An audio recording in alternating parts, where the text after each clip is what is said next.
Mind is ready. Thank you very much. Thank you. Thank you. Thank you. Thank you. Thank you. Thank you. Thank you.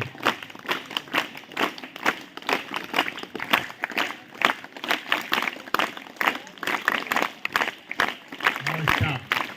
Subject. Hansika. हमेशा बोलते रहिए कि मैं अपने समाज से गरीबी हटा दूंगा, हटा के ही रहूं। जो ये प्रतिज्ञा है, यही प्रतिज्ञा अगर कोई हमेशा करता रहे, बीच बीच में गैप हो जाता है, छोड़ देते हैं, कठिनाई आती है, भाग जाते हैं,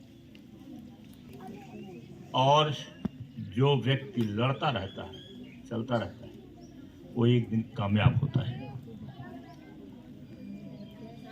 कहानियां आपने कई सुना, अभी बहुत सारी बताना है, आगे चल कर के बताते रहेंगे।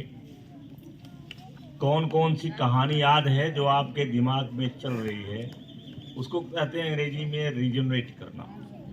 रिजोनेट, RESONATE, ये है रिजोनेट। रिजोनेट मतलब होता है कि हमेशा दिमाग में गूंजता रहता है, गूंजता रहता है, चलता रहता है। तो कौन सी कहानी आपको ज्यादा प्रभावित करी, उस कहानी का नाम बताइए। जैसे कई आपको बताए हैं। हाँ, टेरराइट्रेंट, जया बता रही टेरराइट्रेंट का। हाँ, वाकई है भी, वो है। और अपने यहाँ का जो बताया है कल्पना सरोज का, ये कैसा लगा? वो भी शानदार है, बहुत शानदार है। तो ऐसे ही कहानियां और भी है, जैसे गॉगिन्स का मैंने बताया, डेविड गॉगिन्स का बताया, वो भी थोड़ा बहुत याद होगा।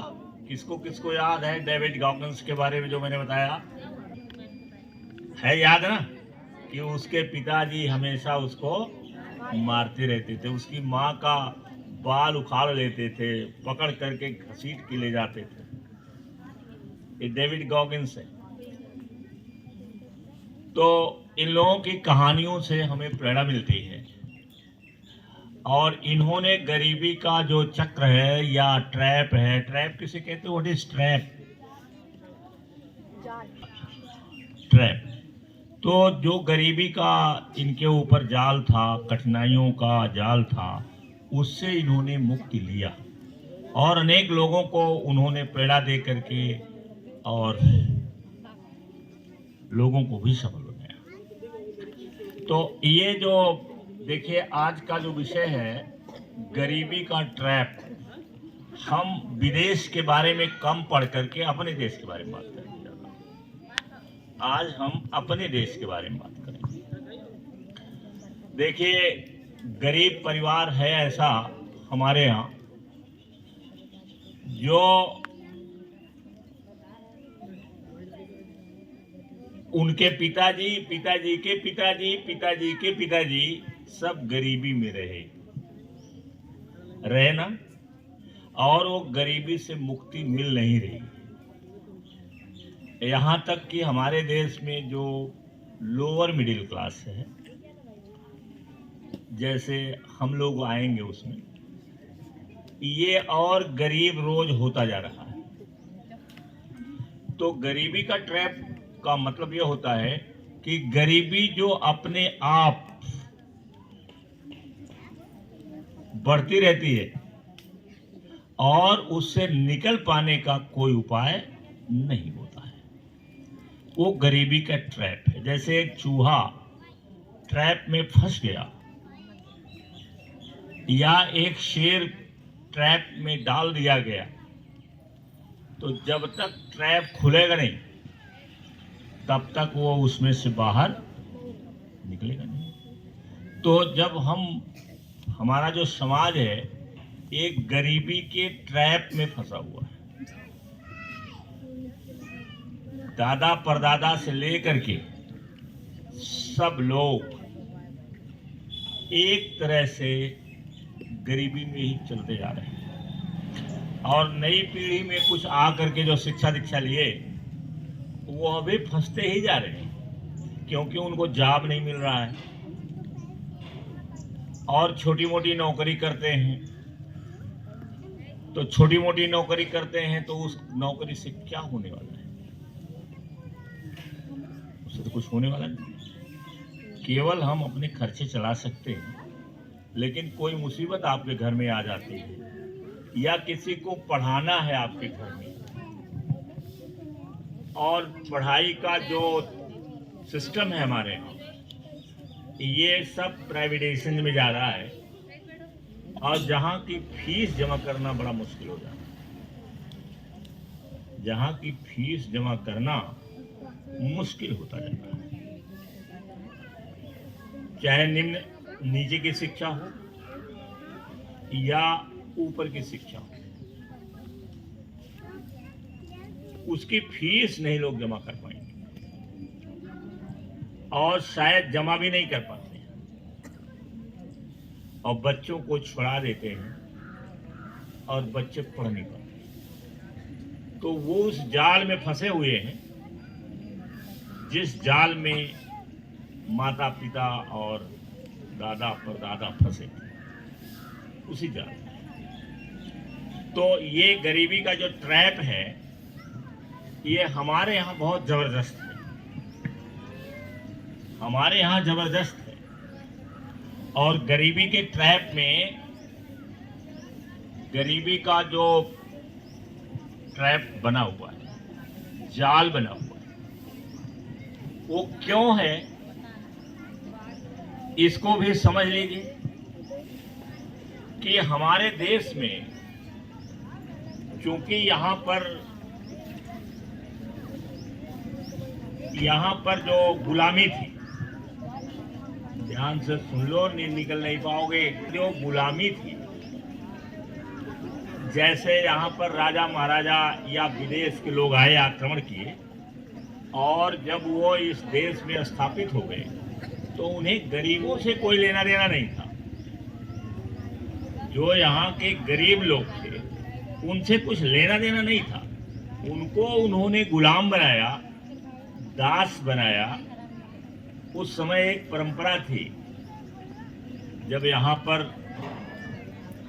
पर विदेशी आए और पहले शुरू में तुर्क आए थे, तो जब उन्होंने दिल्ली पर शासन करना शुरू कर दिया तो उन्होंने, उस समय एक परंपरा थी कि जिस देश को वो जीतेंगे वहाँ की जनता उनकी गुलाम हो जाएगी, और गुलाम हो जाएंगे तो उन गुलामों को वो बाहर भेजते थे। बाहर जो बड़े बड़े वहाँ राज रियासत थी उनके यहाँ सेवा करने के लिए, अपने यहाँ भी सेवा करने के लिए रखते थे। केवल मुट्ठी भर लोग जो सत्ता के साथ थे वही लोग सारे धन दौलत के मालिक बन गए। तो शुरुआत समझ में आ रही है? नहीं आ रही, क्योंकि कठिन लगता है मुझे। कठिन है ना समझना, अजय दिमाग जाता है भाग। अब ये है नूरदीपुर की लड़की है, इसका दिमाग हर 5 सेकंड के बाद भागता रहा। बहुत खराब रहा, क्योंकि हम गुलाम हो गए। तो जब गुलाम हो गए तो जो सत्ता के आसपास इर्द गिर्द थे वो तो तमाम धन दौलत के मालिक बन गए, और जो आम जनता है वो गुलामी झेलने लगी। इनके पास कुछ नहीं था, इनके पास कुछ था ही नहीं। यहाँ तक कि जो किसानी है वो भी नहीं थी। जब चाहते थे तो जो हमारे यहाँ के सामंत थे, तालुकेदार थे, या गांव में आप देखे होंगे कि किसी किसी गांव में रियासत थी, उनको कई नाम से जाना जाता था। ये लोग जमीन जब चाहते तब छोड़ा लेते थे। जैसे मालगुजारी लाद दिया, पानी का साधन नहीं है, कोई चीज का साधन नहीं है, और अगर सूखा पड़ गया तो फिर पता चला कि आपके ऊपर उन्होंने जुर्माना भी लगा दिया कि अगली बार देंगे आप, और अनेक प्रकार से वो प्रताड़ना करते थे, बेरोजगारी करवाते थे, बेरोजगारी करवाते थे, मतलब फ्री में काम करवाते थे। उनका जो बड़ा बड़ा महल बना हुआ है, कोठी बनी है, जिसको आप देखे नहीं है, क्योंकि हमारे यहाँ की रियासत तो उजड़ गई, ये लोग चले गए बेच बाज के, नहीं तो दिखाई पड़ जाता मॉडर्न होम में। ये सारे के सारे इनके सेवा वरदान में रहते थे। सभी लोग जो अच्छा, इनके चमचे होते थे, चमचे इनके दरबार में बैठते थे और इनको जो है गरीबों की बुराई करते रहते थे। अनेक प्रकार के अत्याचार झेलना पड़ता था, तो उस अत्याचार में कोई धनी बन सकता है? जहां अत्याचार हो रहा है वहां धनी तो कोई बन नहीं सकता। तो वो जो उनको ट्रैप में फंसा दिया गया, गुलामी के ट्रैप में फंसाया गया, और जिनसे ये गुलामी करवाते थे उनको एक विश्वास जमीन नहीं देते थे, एक विश्वास जमीन इनको नहीं मिलती, क्योंकि ये गुलाम थे। इनका काम था सेवा करना, जैसे नाई, धोबी और भी जातियां जो हैं, लोहार, कहार, बढ़ई, और इस प्रकार के जो लोग थे, क्योंकि ये सेवा करने के लिए थे, इसलिए इनको जमीन वमीन देने की कोई प्रावधान नहीं। तो जमीन ही नहीं इनके पास है, उनके जमीन में ही बसते थे और उन्हीं के जमीन में रह करके उनकी सेवा में लगे रहते थे। जो जमींदार थे या जिनके पास जमीनें थी, उन्हीं के जमीन में ये बसते थे। और अभी हमारे होश में ये था कि ये जमीन हमारी, हमने इनको बसाया। आज भी जिन लोगों ने उस समय, जो रियासत का जमाना था, सामंतवादी युग था, उस समय आज भी लोग कहते हैं कि हमने बसाया है। ये तो बाद में स्वतंत्रता मिलने के बाद, संभवतः चरण सिंह के ज़माने में या इंदिरा गांधी के ज़माने में, ये था कि जो जहां बसा है वो उसकी जमीन है। और आज भी ये चर्चा होती रहती है, जैसे हम लोग बैठते रहते हैं तो आपस में बात होती है कि देखो हम लोगों ने इतने लोगों को बसाया था। तो इस तरीके से इनके पास कुछ था नहीं। तो जब था ही नहीं तो ये अमीर कैसे बनेंगे? इनका काम क्या था? गुलामी करना, सेवा करना, धन दौलत नहीं रखना। इनके पास जमीन नहीं, धन दौलत नहीं, कुछ भी नहीं इनको है। और कहानी तो लंबी है, लेकिन चूंकि हम टाइम में बंधे हुए लोग हैं, हमारे पास टाइम का बंधन रहता है, तो क्या हुआ कि ये लोग गरीबी के जो ट्रैप है उसमें फंसते रहे और आज भी फंसे हुए हैं। उसके और भी कारण हैं, जैसे शिक्षा का न होना, गरीब रहना, मानसिकता इनकी दबी हुई है, इनके पास सेल्फ स्टीम नहीं है, मतलब अपना आत्मसम्मान इनके पास नहीं है।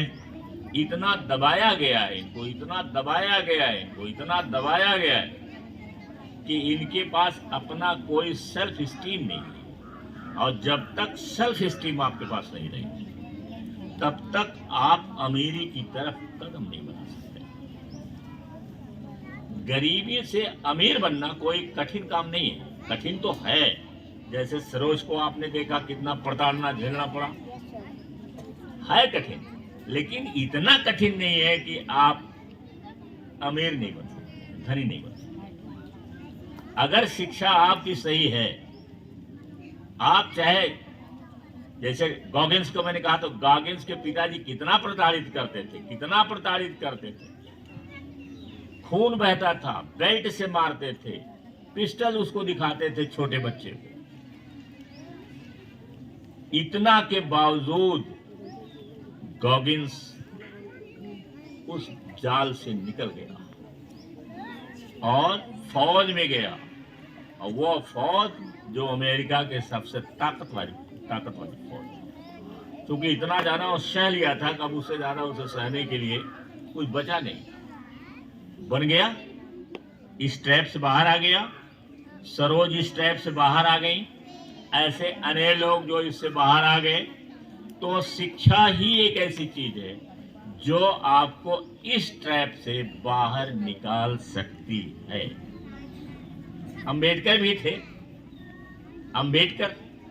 अंबेडकर को पढ़ने में इतने अच्छे थे और इतने बढ़िया थे वो, कि वहाँ के जो राजा गायकवाड़ साहब थे, गायकवाड़ ने एक तरीके से उन्हें गोद ले लिया और बाहर पढ़ने के लिए भेज दिया। गायकवाड़ साहब सहारा मिला, ये गायकवाड़ साहब मिल गए जो उनको भेज दिए। और सरोज को कौन मिला? घर में रहने के लिए किसने जगह दिया?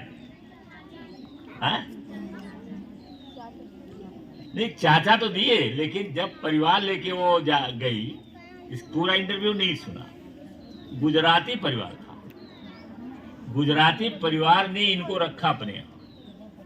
तो जब आप निकलेंगे तो आपको, अगर लोग प्रताड़ित करने वाले भी हैं तो आपका सहयोग देने वाले भी, आप निकलिए इसमें से। तो शिक्षा ही एक माध्यम है जो इस ट्रैप से आपको बाहर निकाल सकता है। अब आगे कल tomorrow. Thank you very much.